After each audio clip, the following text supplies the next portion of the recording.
Hello students, मेरे प्यारे बच्चों, क्या हाल चाल? सब बढ़िया। तो आज मैं वापस लेके आ गया हूँ क्लास 8 से चैप्टर नंबर 3 अंडरस्टैंडिंग क्वाड्रिलेटरल का पार्ट नंबर 2। मुझे पता है मैं थोड़ा सा लेट हो गया हूँ, कोई बात नहीं। अब आपको रेगुलरली इसके अपलोड्स मिलते रहेंगे क्लास 8 मैथमेटिक्स के। तो चलिए बिना देरी किए लेक्चर को शुरू करते हैं, ठीक है।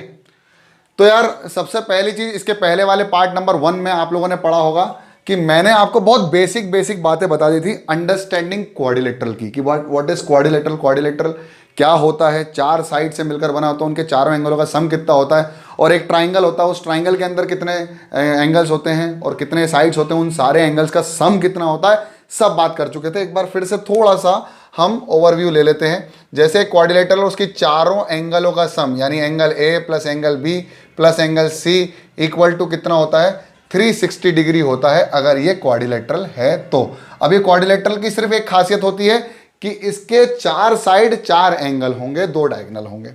अगर एक ट्राइंगल है तो उसके कितने साइड्स होंगे? तीन साइड और तीन एंगल, तीनों एंगलों का सम कितना होता है? 360 सर 180 डिग्री। और इसी को बोलते हैं angle sum property of both quadrilateral and triangle. फिर इसके बाद मैंने आपको बताया था कि मान लीजिए अगर 5 साइड हो जाएं या 6 साइड हो जाएं, अगर 5 या 6 साइड हो जाएं, अभी यहां पर 1 2 3 4 5 साइड है तो ये पेंटागन बनता है। पेंटागन के सारे इंटीरियर एंगलों का सम कितना होगा? यानी angle A plus angle B plus angle C plus angle D plus angle E की वैल्यू कितनी होगी? तो इसका एक फॉर्मूला मैंने आपको बताया था कि सम ऑफ इंटीरियर एंगल्स क्या होगा? Sum of interior angles of a pentagon नहीं, अब पॉलीगन आएगा। अब समझ में आया आपको क्या बता रहा हूं मैं? कि जितने भी साइड्स हैं, पॉली का मतलब वेरियस और गन मतलब साइड्स, तो बहुत सारी साइड्स के इंटीरियर एंगलों का सम कितना होता है? तो वो होता है n-2 into 180, where n is the number of sides. अब इस फॉर्मूले को समझने के लिए आपको इस पे लगाना पड़ेगा। आपको पता है क्वाड्रिलेटरल के चारों एंगलों का सम मैंने प्रूफ भी करवाया इसके पहले वाले लेक्चर में, कितना होता है? 360 डिग्री। अब इसकी साइड कितनी होती है? 4। इसकी साइड कितनी होती है? 3। इसके एंगल कितना का सम कितना होता है? 180, और इसका कितना होता है? 360 डिग्री। इस वाले फॉर्मूले में पुट कर दो sum of angles of a quadrilaterals कितना होगा? सर n-2 इंटू 180, तो n कितना है? n है 4 minus 2 into 180, 2 into 180 which is equal to 360 degree. Triangle में भी खेल लें, चलो ट्राइंगल में भी खेल लें। तो ट्राइंगल की साइड कितनी होती है? ट्राइंगल की साइड 3 होती है। 3 minus 2 into 180 is equal to कितना हो जाएगा? 3 माइनस 2 1, 1 इंटू 180 180। यानी एक ट्राइंगल का सम, एक पॉलीगन का सम कितना होगा? n-2 into 180, sum of interior angles of a triangle polygon. अब ऐसे कितने पॉलीगन्स होते हैं? तो बेटा किताब में, आपकी किताब एनसीईआरटी के अंदर बहुत सारे पॉलीगन दिए, 10 तक दिए हुए हैं, जैसे triangle, quadrilateral, pentagon, hexagon, heptagon, octagon, नोनागन और डेकागन। तो ऐसे ही आपको सबकी गन्स निकालनी है। मतलब गन मतलब साइड्स, और पॉली मतलब मोर देन 3 होता है एक्चुअली में। पॉलीगन का मतलब होता है मोर देन 3 या मोर देन 4, लेकिन हम मान के चलते हैं कि वो डिपेंड करता है कि वो कौन सा आपके पास शेप है। अब जैसे फॉर एग्जांपल पॉलीगन, जो पॉली का मतलब अगर डिक्शनरी ढूंढने जाओगे ना, तो पॉली का मतलब तो होता है मोर देन 2 पॉलिनोमियल्स, ठीक है। तो अभी पढ़ेंगे हम, बहुत अच्छे से पढ़ेंगे। आई होप आप लोगों ने लिख लिया। जल्दी उतार लो, फटाफट जल्दी से उतार लो इसको। ठीक है, बहुत बढ़िया, आप लोगों ने इसको उतार लिया होगा, बहुत बढ़िया। अब क्या है कि अब हमारी जो पहली एक्सरसाइज स्टार्ट होती है वो दो चीजों के ऊपर स्टार्ट होती है। जैसे एक्सरसाइज अगर मैं करूं 3.1 की बात, तो 3.1 जो है वो एक्चुअली में कॉनकेव और कॉन्वेक्स पॉलीगन्स पर काम करती है, और सिंपल कर्व पे भी काम करती है, कॉन्वेक्स, और मेनली हमें समझना है कॉनकेव और कॉन्वेक्स पॉलीगन। तो सबसे पहले हमारे सामने आएगा कॉन्वेक्स पॉलीगन। कॉन्वेक्स पॉलीगन, बहुत सारे बच्चे, बहुत सारे इवन टीचर्स को भी कंफ्यूजन होता है। आज ये कंफ्यूजन मैं दूर कर दूंगा, ठीक है। अब सबसे पहली चीज क्या है वो सुनो। कॉन्वेक्स क्या होता है और कॉनकेव क्या होता है, उसमें अगर आपको समझना हो तो आपको बिल्कुल क्लियरिटी में समझ में आ जाएगा क्या है। देखो मैं बताता हूँ। सबसे पहली चीज कि हमें एक पॉलीगन बनाना है। हमें एक पॉलीगन बनाना है, कोई सा भी पॉलीगन हो सकता है। अभी हमने कौन सा बनाया है?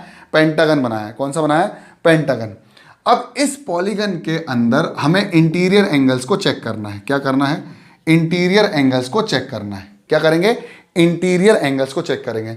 सभी इंटीरियर एंगल्स को चेक करेंगे और देखेंगे कि ये कितने हैं और कितने हो सकते हैं। अभी देखा जाए तो इस पूरे को देखा जाए तो इसमें इंटीरियर एंगल मोर देन 90 होंगे सारे, अगर ये रेगुलर है तो। रेगुलर मतलब जिसकी सारी साइड्स बराबर हों। जिसकी सारी साइड्स बराबर हों वो क्या होगा? Regular polygon. जैसे अगर मैंने कहा रेगुलर क्वाड्रिलेटरल बनाऊं तो वो क्या बनेगा? स्क्वायर, या रोम्बस भी बन सकता है, रेगुलर क्वाड्रिलेटरल। तो रेगुलर पॉलीगन का मतलब क्या होता है कि जिसकी सारी साइड्स बराबर हों, और एक्चुअली में यहां पर सारे एंगल्स भी बराबर आएंगे, इसलिए वहां पर बनेगा स्क्वायर, नॉट रोम्बस। अभी सारे एक्सप्लेन करेंगे। पूरी फैमिली है क्वाड्रिलेटरल की, 3 बच्चे हैं, उनके भी 2-2 बच्चे हैं, एक बच्चे हैं, तो ऐसे पूरी एक्सप्लेन करूंगा मैं फैमिली। ठीक है, फैमिली में। अब कॉन्वेक्स में यह चेक करना है कि क्या इन सबके एंगल्स, कोई भी एक एंगल भी अगर इनका इंटीरियर एंगल मोर देन 180 हो जाए, और मोर देन 180 का मतलब होता है रिफ्लेक्स। अगर कोई भी एंगल मोर देन 180 डिग्री हो जाए तो वो कॉन्वेक्स नहीं होगा। यानी सारे interior angle, all the interior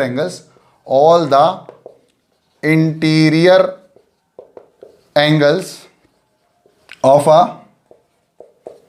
polygon are less than 180 degree. अगर सारे interior angle less than 180 degree हो, then that polygon is called convex polygon. उस पॉलीगन को कहा जाएगा कॉन्वेक्स पॉलीगन। अब आपकी किताब में पता है एक बहुत बढ़िया सा डायग्राम दिया रहता है। देखो ये पहला ही डायग्राम है। अब बताओ ये कॉन्वेक्स है या कॉनकेव है? 100% श्योरिटी है कि ये वाला जो एंगल इंटीरियर होगा ये 180 से बड़ा होगा और रिफ्लेक्स होगा, यानी ये कॉन्वेक्स तो नहीं हो सकता। तो ये कौन सा होगा? कॉनकेव। तो कॉनकेव की क्या डेफिनेशन बनती है? A polygon in which any of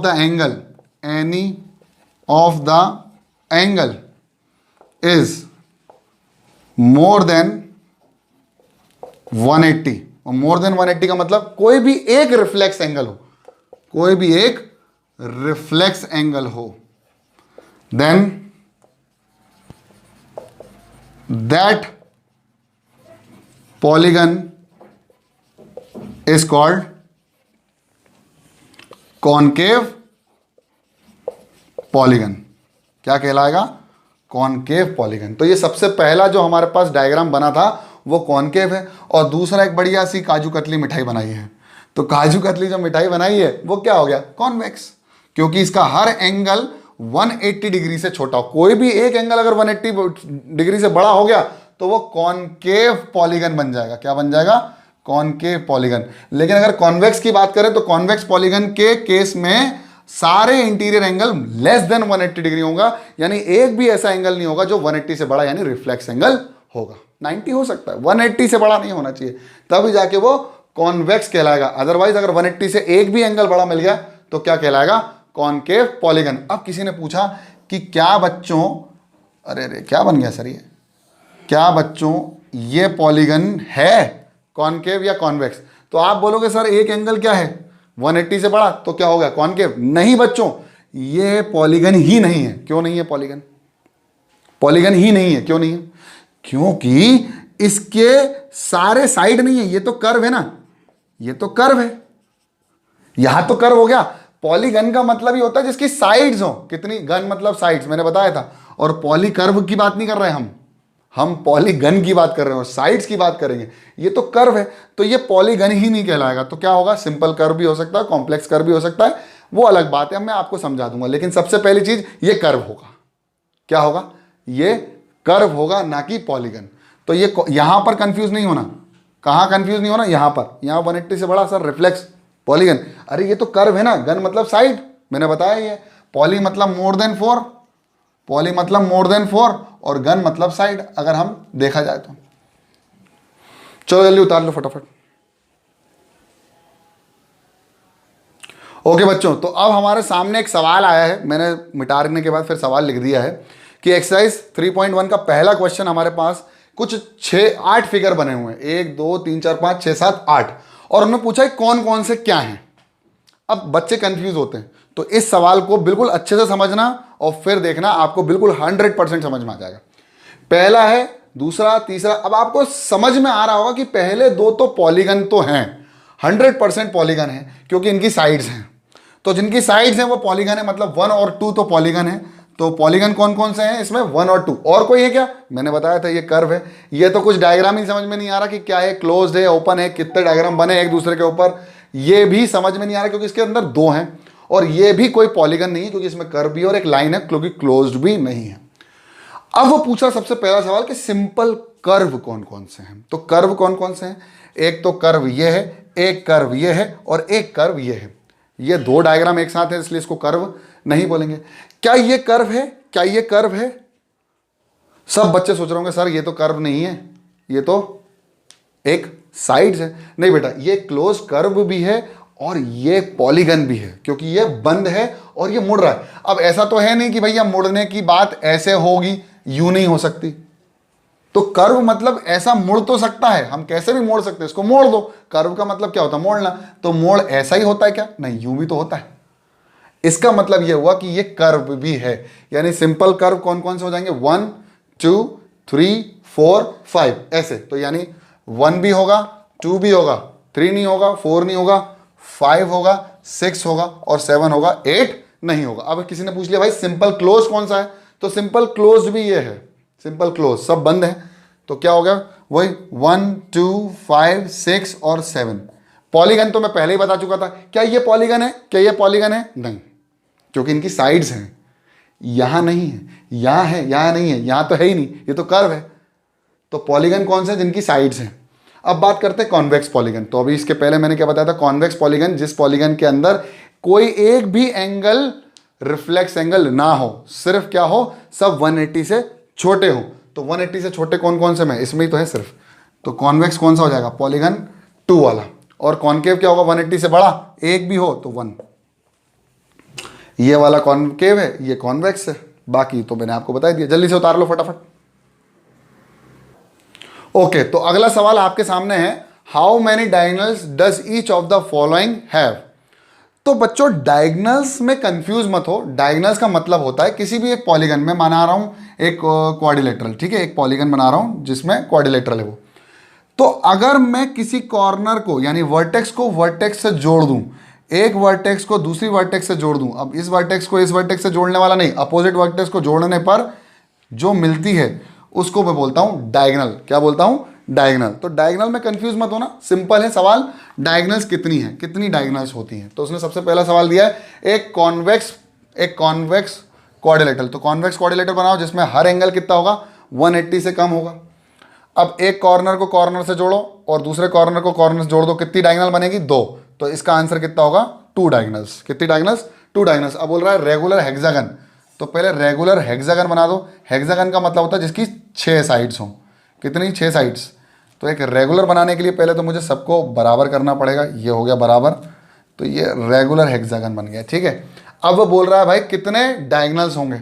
तो सबसे पहले तो एक साइड को पकड़ो, देखो इसमें समझने के लिए, एक साइड को पकड़ो, सभी वर्टेक्स से जोड़ने की कोशिश करो। इससे नहीं जोड़ पाएंगे, अपोजिट है, एडजेसेंट नहीं। तो ये पहली जुड़ गई, फिर ये दूसरी जुड़ गई और ये तीसरी जुड़ गई। इससे नहीं जोड़ पाएंगे क्योंकि एडजेसेंट है, एडजेसेंट वाला नहीं, अपोजिट वर्टेक्स है। तो कितनी बन गई, 1 2 3 तो बन गई। अब दूसरा वाला पकड़ो, किससे, इससे नहीं जोड़ पाएंगे, 1 2 1 2 और 3, तो 3 और 3 6 हो गई। अब इस वाली को पकड़ लो, ये जुड़ी हुई है, नहीं जुड़ी, ये जुड़ी है क्या, हाँ ये जुड़ गई, तो कितनी हो गई, 7। और इसको जोड़ दो, कितनी हो गई, 8। इसको जोड़ने की कोशिश करो, ये तो ऑलरेडी जुड़ी हुई है तो ये डायगोनल हो गई, तो 8 हो गई। अब इसको जोड़ने की कोशिश करो, ये जुड़ गई है, क्या ये जुड़ी है? नहीं जुड़ी, तो हो गई 9, ये जुड़ी हुई है, ये जुड़ी हुई है, ये तो जुड़ी हुई है। इसको चेक कर लो, ये जुड़ गई, ये जुड़ गई, ये जुड़ गई, सब जुड़ चुकी है। मतलब टोटल कितनी है? 9 डायगोनल्स है। कितनी है? 9 डायगोनल्स है। अपोजिट जोड़ना है, एडजेसेंट नहीं जोड़ना। इसमें कितनी होंगी? 9 डायगोनल्स। बात करते हैं ट्राइंगल की। तो ट्राइंगल में कैसे भैया? ट्राइंगल में अपोजिट वर्टेक्स को जोड़ो, ये तो एडजेसेंट है, अपोजिट वर्टेक्स को जोड़ो, कितनी डायगोनल्स? 0 मेरे प्यारे बच्चे, 0 डायगोनल्स। ठीक है, ओके, 0 डायगोनल्स। तो पहली वाले में 2, दूसरे वाले में 9 और तीसरे वाले में 0 डायगोनल्स। जल्दी से उतार लो फटाफट। ओके, तो अगला सवाल है क्वेश्चन नंबर 3 और इस वीडियो का ये लास्ट क्वेश्चन होगा। ठीक है, तो सवाल है what is the sum of the measurement of all the angles of a convex quadrilateral. तो मैंने यार इसके पहले प्रूव करवाया था आपको कि एक क्वाड्रिलेटरल के चारों एंगलों का सम कैसे निकाला था। ट्राइंगल का पता था 180, तो चारों का सम कैसे निकाला? चारों का सम निकाला था इन दोनों को ज्वाइन करके, फिर हमने प्रूव कर लिया था। तो आया कितना था? Angle A plus angle B plus angle C plus angle D is equal to 360 degree. तो चारों एंगलों का सम कितना था? 360 डिग्री। और हमने प्रूव भी किया था कॉन्वेक्स के लिए। सवाल ये नहीं है, सवाल मेन ये है कि क्या ये प्रॉपर्टी जो angle sum property of a quadrilateral है वो होल्ड करेगी अगर हमारा जो क्वाड्रिलेटरल है इज नॉट कॉन्वेक्स। अगर कॉन्वेक्स नहीं तो क्या? कॉनकेव। चलो करके देखते हैं। वैसे मेरे हिसाब से तो करना चाहिए, क्योंकि 4 साइड का सम कितना? 4 साइड है, सम कितना होना चाहिए? 360 डिग्री होना चाहिए। तो कैसे करेंगे? तो यार सिंपल सी बात यह है कि इस पूरे ट्राइंगल को इसमें ऐसे ज्वाइन कर दो, यहां से ज्वाइन कर दो। देखो, तो एक एंगल ये, एक एंगल ये और एक एंगल ये, और फिर ये वाला एंगल, ये वाला एंगल और ये वाला एंगल, सबका सम अगर निकालेंगे ना तो कितना आएगा? 360 डिग्री आएगा। अब देखो यार, हमें ये नहीं करना था, हमें क्या करना है? हमें सबसे पहले ये चीज समझनी है कि वो अगर कॉनकेव होगा तो क्या होगा। 100% ट्रू होगा, क्योंकि हम लोगों ने प्रूव किया है कि x n-2 इंटू 180 का सम कितना होगा? अगर n की वैल्यू 4 है, अगर 4 साइड हैं तो -2 इंटू 180 यानी इंटीरियर एंगल का सम कितना आना चाहिए? 360 डिग्री। चाहे फिर वो कॉनकेव हो चाहे वो कॉन्वेक्स हो। ठीक है, तो आज की क्लास करेंगे समाप्त। आई होप आपको लेक्चर पसंद आया। पसंद आया तो लेक्चर को लाइक करो, सब्सक्राइब करो, चैनल में नए हो तो, पुराने हो तो मत करना। तब तक के लिए पढ़ते रहो, बढ़ते रहो, देखते रहो पुनीत सर की पाठशाला। जय हिंद।